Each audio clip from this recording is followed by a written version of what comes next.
بسم الله الرحمن الرحيم. السلام عليكم، يا رب تكونوا بخير كده وصحة وسعادة ان شاء الله. اقول لك على طريقة هي هتاخد منك دقايق، باخد منك دقايق بس مش كتير.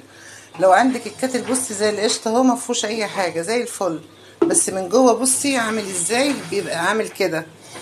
استنى اجيب لك المنظر. بصي عامل ازاي. طبعا انت بتعملي فيه شاي، بتغلي فيه ميه. بصي بيبقى عامل ازاي. لا تدعكهوش، لو دعكتيه ما ينفعش، مش هينضف وهيصدى اكتر. انت كل اللي هتعمليه هتحطي شويه خل اهو، هوريكي بنفسي اهو. يا دوبك كده شويه خل كده اهو، وتشغلي وتحطيه الكتل على شغلي فيه الكهرباء وسيبيه اهو شويه بس يغلي كده، وهتتفرجي على القلب من جوه شكله ايه. شايفه انا طلعت اهو، شايفين؟ بصوا بصوا الصدى راح ازاي اهو، لسه بيغلي الخل فيه اهو، شايفين؟ بصوا مفروض صدى خالص ازاي وبقى زي القشطه. بصوا لو سبتيه شويه كمان هيبقى انضف اكتر. راح زي الفل.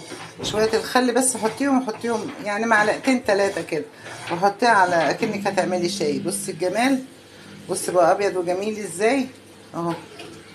والخل جميل بينضفه ويطهره، ما تدعكيش فيه خالص، لو دعكتيه هيبوظ اه. يلا اعمليه يا حبيبتي، مع السلامه.